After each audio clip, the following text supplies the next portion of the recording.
Tema analisa kita kali ini adalah sistem manakah yang lebih bagus? Apakah sistem demokrasi ataukah sistem kekhalifahan? Mari kita bahas bersama-sama. Silahkan teman-teman utarakan pendapatnya di kolom komentar. Assalamualaikum warahmatullahi wabarakatuh. Apa kabar teman-teman semuanya? Kembali lagi bersama saya, kaum penganalisa. Baiklah teman-teman, kali ini saya akan membahas tentang sistem manakah yang lebih bagus. Apakah sistem demokrasi ataukah sistem kekhalifahan? Kira-kira kalau menurut teman-teman, sistem manakah yang lebih bagus? Dan nanti jika teman-teman punya pendapat, silahkan teman-teman tulis pendapatnya di kolom komentar ya teman-teman. Tapi sebelum teman-teman mengutarakan pendapat, sebaiknya teman-teman dengarkan dulu penjelasan dari saya ini, dari awal sampai akhir, oke? Baiklah, pertama-tama saya akan membahas tentang sistem demokrasi. Seperti mana yang telah kita ketahui, bahwa sistem demokrasi itu adalah sistem yang berpartai-partai. Contohnya ada partai PDI, ada partai Nasdem, ada partai Gerindra, dan lain sebagainya. Sistem demokrasi itu menerapkan sistem pemilihan umum di TPS. Jadi, setiap golongan dari lapisan masyarakat itu masing-masing mendapatkan hak pilih tentang siapakah presiden yang ingin mereka pilih. Nah, itulah sistem demokrasi. Tapi teman-teman, kalau menurut pendapat saya pribadi, sebenarnya sistem demokrasi itu adalah sistem yang menciptakan semua lapisan masyarakat menjadi berpecah belah. Contoh kecil aja ya teman-teman. Misalnya nih, dalam satu buah rumah, saya misalnya memilih Bapak Anies untuk menjadi presiden. Kemudian misalnya, ayah saya memilih Bapak Prabowo untuk menjadi presiden. Lalu, ibu saya misalnya memilih Bapak Ganjar untuk menjadi presiden. Nah, teman-teman, sekarang coba teman-teman pikirkan. Jika begini konsepnya, maka dalam satu buah rumah saja, kita sudah diarahkan untuk membentuk suatu perpecahan. Padahal, ini satu rumah loh, apalagi satu kecamatan, satu kabupaten, satu provinsi, dan apalagi dalam satu negara. Semakin besar pula perpecahannya. Ada pilih ini, ada pilih itu, lalu di mana letak persatuan dan kesatuannya? Nah, itu poin yang pertama ya teman-teman. Kemudian poin yang kedua, kalau menurut pendapat saya pribadi, seperti mana yang kita ketahui bahwa sistem demokrasi ini mengarahkan semua masyarakat untuk memilih. Siapa saja bisa memilih, baik itu masyarakat dari kaum mayoritas maupun masyarakat dari kaum minoritas. Intinya, siapa saja bebas untuk memilih.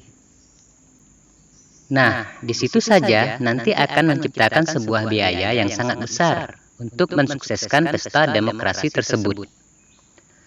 Seperti mana yang telah kita ketahui, pada tahun-tahun yang lalu, itu banyak terjadi serangan fajar. Di tiap-tiap kecamatan, kabupaten, dan tiap-tiap provinsi, masing-masing tim sukses menggunakan strategi serangan fajar demi sebuah kemenangan. Di situ saja sudah menciptakan biaya yang sangat besar. Belum lagi soal alokasi dana untuk membayar petugas TPS, dana pencetakan surat suara, kotak suara, yang segitu banyaknya. Belum lagi dana kampanye, dana spanduk, dana baliho, dan lain sebagainya. Padahal sebenarnya, kita selaku masyarakat biasa, sebenarnya kita tidaklah benar-benar mengetahui siapakah sebenarnya calon presiden yang benar-benar layak untuk kita pilih. Karena kita ini adalah masyarakat biasa, Dan kita tidak tahu gimana kinerja calon tersebut di sebuah dewan. Apakah reputasinya bagus?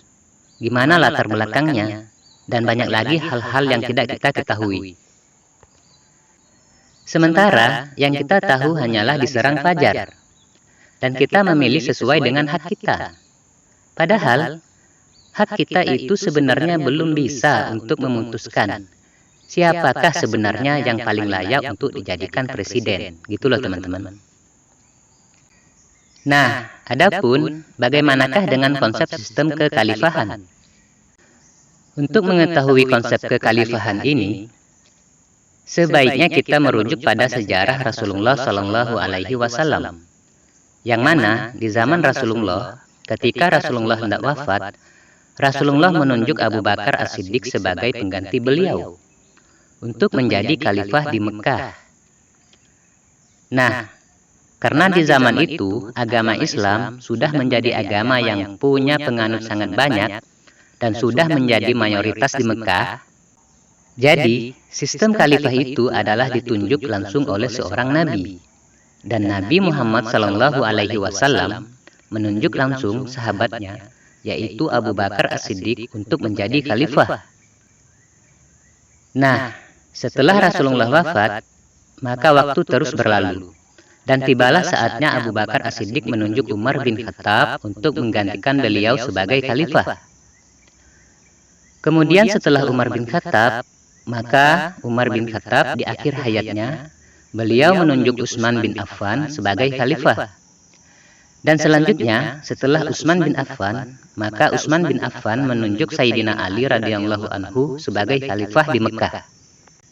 Nah, begitulah sistem khalifah. Sistem khalifah itu sama sekali tidak menggunakan biaya sepeser pun ya teman-teman. Begitulah keuntungan sistem khalifah. Pertama, tidak pakai biaya. Kedua, tidak tergesa-gesa. Ketiga, tidak membuang banyak waktu, serta tidak membebani banyak pihak. Keempat, tidak asal pilih. Dan kelima, tidak ada yang namanya adu argumen. Tidak ada perdebatan sama sekali. Sangat jauh berbeda dengan sistem demokrasi, yang mana calon presiden diadu terlebih dahulu untuk berdebat. Masing-masing diadu untuk mengutarakan visi dan misinya masing-masing. Tujuannya adalah untuk mencari siapa yang lebih unggul. Sehingga kadang-kadang saya sendiri merasa heran. Kenapa calon pemimpin kok diadu? Bukankah calon pemimpin itu lebih pantas dihormati, bukan diadu? Tapi ya begitulah sistem demokrasi. Kalau nggak pakai otot tegang ya nggak seru. Masyarakat yang menonton malah terhibur. Dan masyarakat menilai sosok pemimpin lewat kemampuan debat. Mana yang lebih mampu untuk merebut tahta atau jabatan.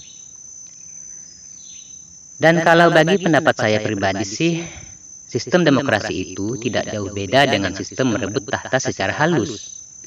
Siapa yang pintar bicara, siapa yang lebih kuat tim suksesnya, maka dialah yang menang. Padahal para khalifah di zaman Nabi itu sangat takut dengan jabatan pemimpin. Takut tidak mampu untuk berbuat adil. Tapi di zaman sekarang, sistem demokrasi membuat orang-orang menjadi berani untuk menjadi pemimpin. Bahkan saling berebut untuk menjadi pemimpin. Sehingga suara-suara dari semua lapisan masyarakat dibutuhkan untuk dikumpulkan agar terciptanya suara terbanyak. Dan ketika sudah mendapatkan suara terbanyak, maka dialah pemenangnya. Tidak peduli mau suara dari anak SMP, SMA, mahasiswa, kakek nenek, semua lapisan masyarakat diharuskan untuk tidak golput. Padahal, sebenarnya suara-suara dari lapisan masyarakat itu hanya akan menciptakan salah sasaran saja.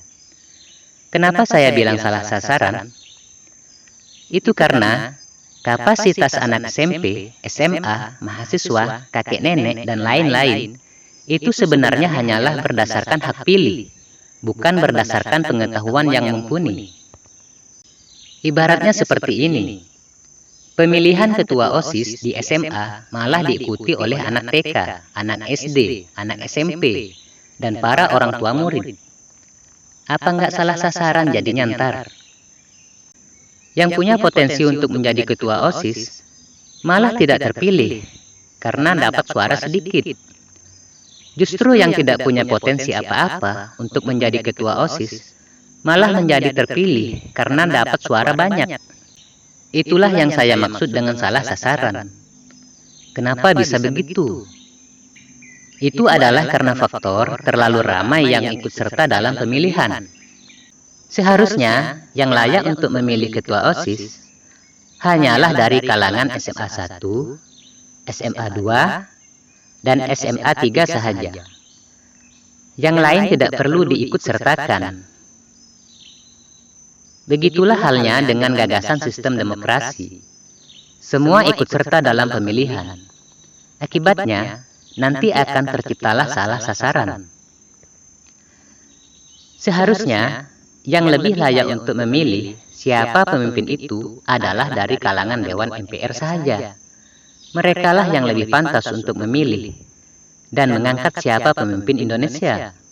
Karena mereka pasti mengetahui siapa yang punya kinerja baik dan berpotensi untuk menjadi pemimpin. Cobalah dana untuk pesta demokrasi yang jumlahnya triliunan, itu dibagikan saja kepada masyarakat. Bagikan secara merata ke seluruh Indonesia. Kasih tiap-tiap kepala keluarga dengan pembagian yang adil. Agar masyarakat terhindar dari serangan fajar, terhindar dari duit sogokan. Tentu uangnya lebih halal ketimbang uang serangan fajar. Jika anggaran dana untuk pesta demokrasi dibagikan secara merata dan adil kepada seluruh masyarakat, tentu masyarakat akan merasakan bahagia meski perasaan itu muncul 5 tahun atau 10 tahun sekali. Dan cobalah pemilihan presiden itu kita serahkan saja kepada pihak MPR dan anggota dewan lainnya. Tentu hal ini lebih bijaksana dan tentu insya Allah hasilnya juga akan memuaskan. Karena mereka adalah orang yang paling tepat untuk menentukan siapa pemimpin di Indonesia. Kita selaku masyarakat biasa, seperti anak SMP, SMA, mahasiswa, kakek nenek, orang umum, dan lain-lain, kita terima bersih saja. Biarlah anggota dewan saja yang memilih dan yang menentukannya. Mungkin itu lebih baik untuk konsep demokrasi. Kalau semua lapisan masyarakat ikut serta dalam pemilihan, kayaknya ini sudah salah konsep, karena pasti akan terciptanya salah pilih, dan tidak tepat pada sasaran yang sebenarnya. Oke teman-teman, sampai di sini dulu pembahasan kita. Ini hanyalah sekedar pendapat dari saya saja. Jika teman-teman punya pendapat lain, silahkan teman-teman tulis di kolom komentar. Kita sharing-sharing pendapat. Cukup sekian dulu dari saya, kaum penganalisa. Sampai ketemu lagi di video selanjutnya. Salam belas kasih tanpa batas. Wassalamualaikum warahmatullahi wabarakatuh.